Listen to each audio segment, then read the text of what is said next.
بسم الله الرحمن الرحيم. الحمد لله رب العالمين. اللهم صل وسلم وبارك على سيدنا ونبينا محمد وعلى آله وأصحابه ومن تبعهم بإحسان إلى يوم الدين. أما بعد. باب الدليل على صحة إسلام من حضره الموت ما لم يشري في النزع وهو الغرغرة، ونسخ جواز الاستغفار للمشركين، والدليل على من مات على الشرك فهو في أصحاب الجحيم ولا ينقضه من ذلك شيء من الوسائل. وبالسند المتصل منا إلى أمير المؤمنين في الحديث مسلم بن الحجاج القشيري النسابوري رحمه الله رحمة واسعة أنه قال: حدثني حرملة بن يحيى التجيبي قال أخبرنا عبد الله بن وهب أنه قال أخبرني يونس عن ابن شهاب أنه قال أخبرني سعيد بن المسيب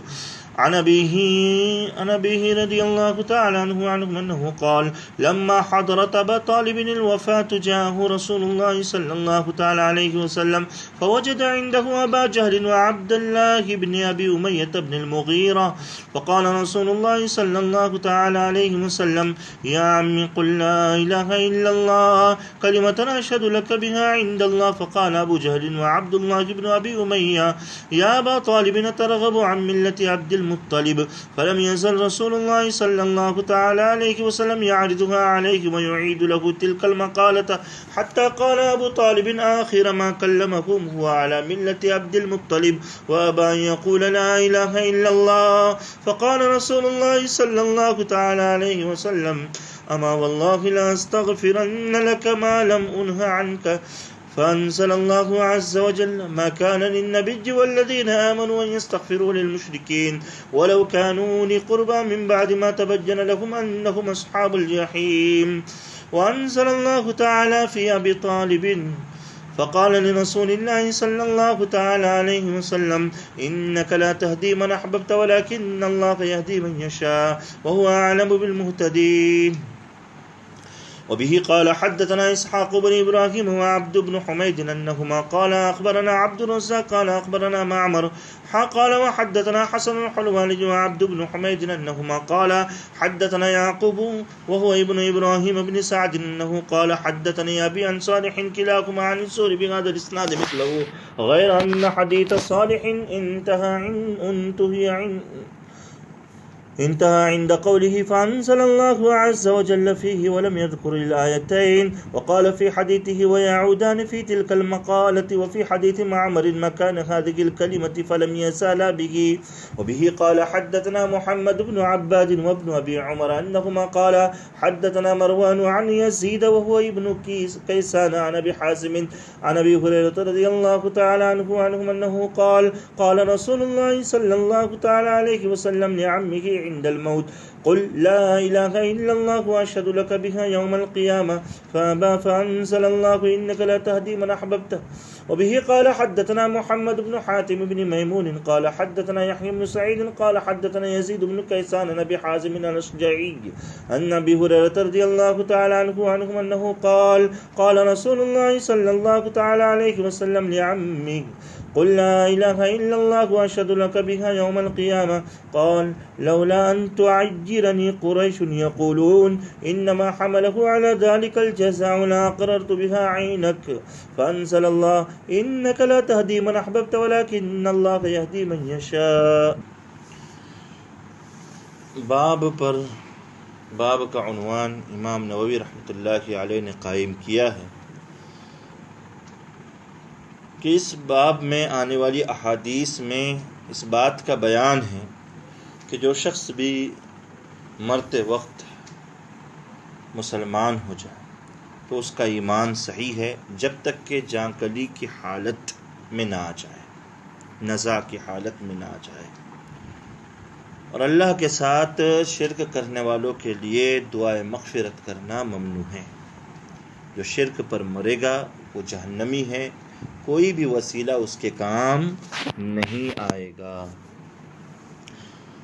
پہلی حدیث مبارک کا ترجمہ ہے حضرت سعید بن مسیب رحمۃ اللہ علیہ سید التابعین ہیں، اپنے والد حضرت مسیب رضی اللہ تعالیٰ عنہ سے روایت کرتے ہیں کہ جب ابو طالب کی وفات کا وقت قریب آیا تو رسول اللہ صلی اللہ علیہ وسلم ان کے پاس تشریف لے گئے اور ابو طالب کے پاس ابو جہل اور عبداللہ بن ابو امیہ کو موجود پایا۔ آپ صلی اللہ علیہ وسلم نے ابو طالب سے فرمایا کہ چچا جان، آپ لا الہ الا اللہ کہہ دیجئے، میں آپ کے حق میں اللہ کے روبرو گواہی دوں گا۔ اس پر ابو جہل اور عبداللہ بن ابو امیہ بول پڑے کہ ابو طالب، کہ آپ کو اپنے والد عبد المطلب کے مذہب سے نفرت ہے؟ اس کے باوجود رسول اللہ صلی اللہ علیہ وسلم کلمہ شہادت ان پر پیش کرتے رہے، اور ابو جہل اور عبداللہ بن ابو امیہ دونوں بدبخت بھی اپنی بات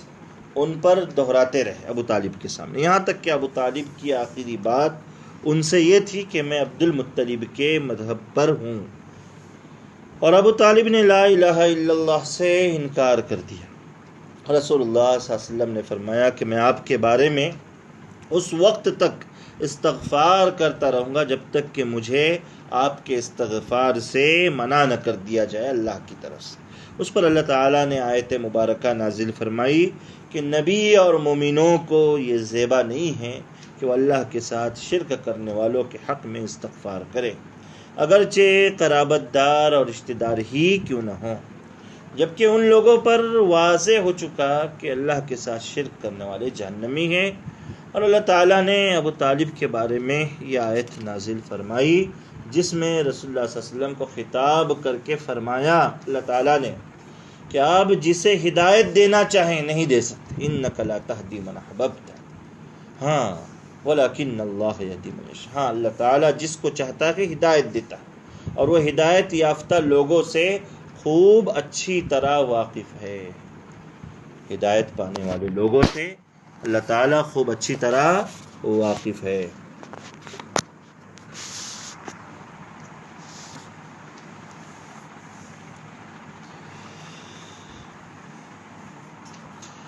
دیکھیے حدیث مبارک میں پہلا ہی جملہ ہے لما حضرت ابا طالب الوفات جاءہ رسول اللہ صلی اللہ علیہ وسلم، یعنی جب ابو طالب کے وفات کا وقت قریب ہوا اور موت کے آثار ظاہر ہونے لگے۔ ایمان کی تلقین کا جو یہ واقعہ ہے رسول اللہ صلی اللہ علیہ وسلم کی طرف سے، یہ ابو طالب پر نزاع کی حالت اور عالم غیب کے انکشاف سے پہلے ہی کا ہے، اس لیے کہ نزاع کے وقت ایمان معتبر نہیں ہے۔ قرآن کریم میں اللہ تعالیٰ فرماتے وَلَيْسَتِ التَّوْبَةُ لِلَّذِينَ يَعْمَلُونَ السَّيِّئَاتِ حَتَّى إِذَا حَضَرَ أَحَدَهُمُ الْمَوْتُ قَالَ إِنِّي تُبْتُ الْآنَ۔ نزاع کی حالت کے وقت اگر کوئی ایمان لائے تو اس کے ایمان کا اعتبار نہیں ہے۔ ظاہر سی بات ہے کہ ابو طالب پر اس وقت نزاع کی کیفیت نہیں تھی۔ اگر ابو طالب نزاع کی کیفیت میں ہوتے تو وہ آپ صلی اللہ علیہ وسلم سے یا ابو جہل وغیرہ سے کیسے بات کر سکتے تھے؟ اس وقت انسان اس عالم سے بالکل بے خبر ہو جاتا ہے۔ ابو طالب کا لوگوں سے بات کرنا اس بات کی واضح دلیل ہے کہ رسول اللہ صلی اللہ علیہ وسلم نے جو ان پر دعوت توحید پیش کی تھی یہ نزاع کے وقت کہ نہیں بلکہ اس سے پہلے پیش کی تھی۔ علامہ ابن حجر عسقلانی رحمۃ اللہ علیہ نے بھی یہ بات کہی ہے۔ آپ صلی اللہ علیہ وسلم برابر دعوت دیتے رہے یہاں تک کہ نزاع کی کیفیت طاری ہو گئی، وہاں تک آپ صلی اللہ علیہ وسلم، اس لیے کہ ابو طالب اپنی زندگی بھر دین اسلام کے لیے قربانیاں پیش کرتے رہے۔ اگر اس وقت بھی ابو طالب ایمان لے آتے تو ان کا ایمان قبول ہو جاتا، اور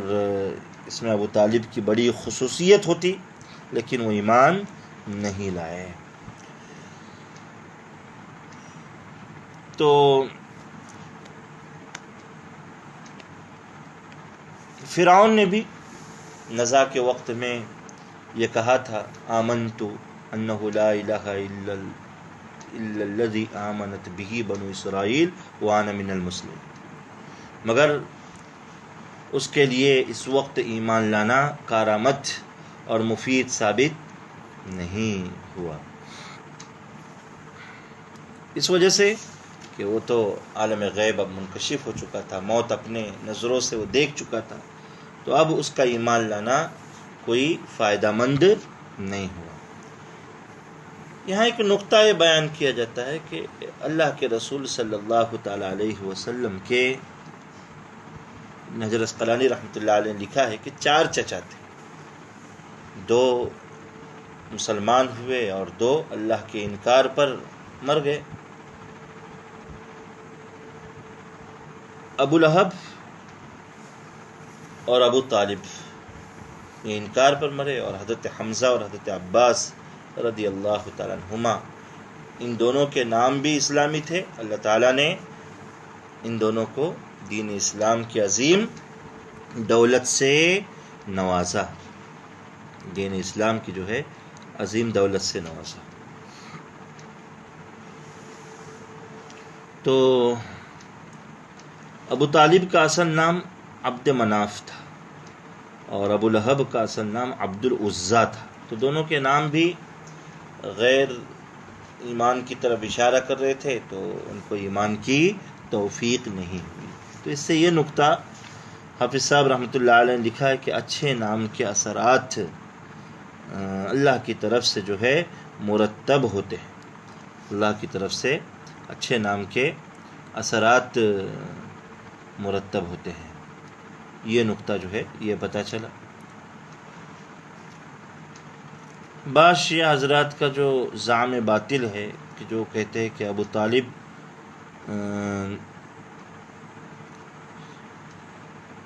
مسلمان تھے، تو اس حدیث مبارک سے صریح طور پر ان کی تردید ہو جاتی ہے، صریح طور پر جو ہے ان کی تردید ہو جاتی ہے۔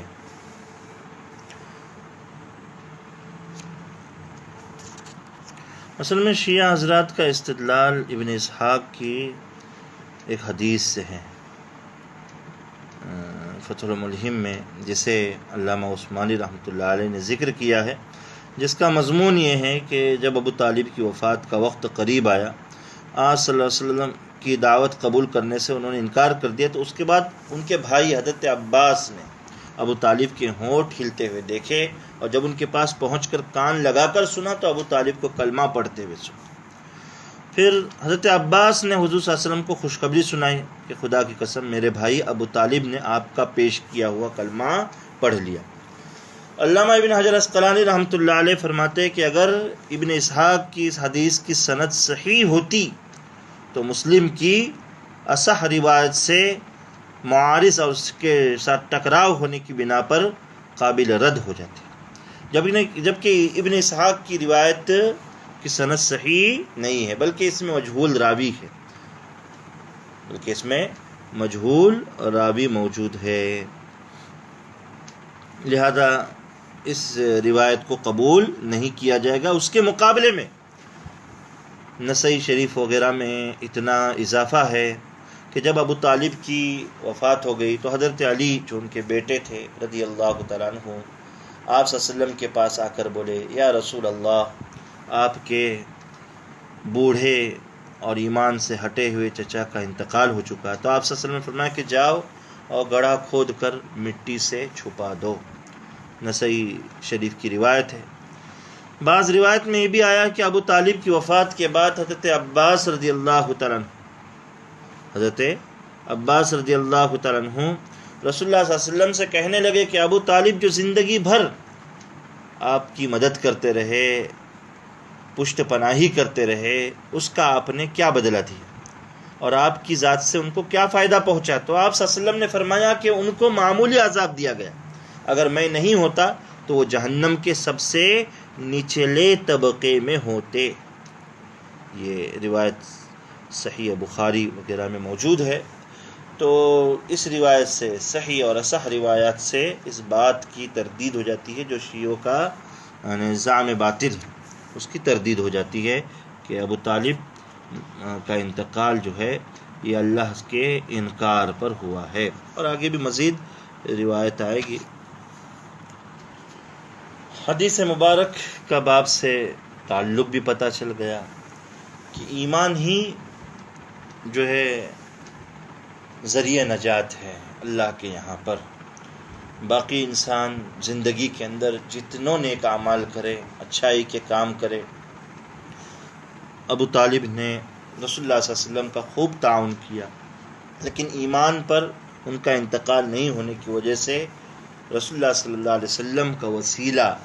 اور رسول اللہ صلی اللہ علیہ وسلم کے چچا ہونے کا فائدہ بھی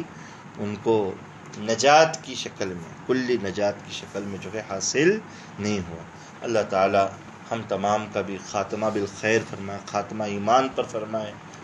رب توفنی مسلما والحقنی بالصالحین، ہمیشہ یہ دعا کرتے رہنی چاہیے کہ اللہ تبارک و تعالی ایمان اور اسلام کی حالت میں ہمیں جو ہے موت عطا فرمائے اور صالحین کے ساتھ ہمارا حشر فرمائے۔ اللہ دین و ایمان کو سلامت رکھے، نیک اعمال کے کرنے کی توفیق عطا فرمائے۔ ایمان اس دنیا کی متاع عزیز ہے جو اللہ تبارک و تعالیٰ اپنے منتخب بندوں کو عطا فرماتے ہیں۔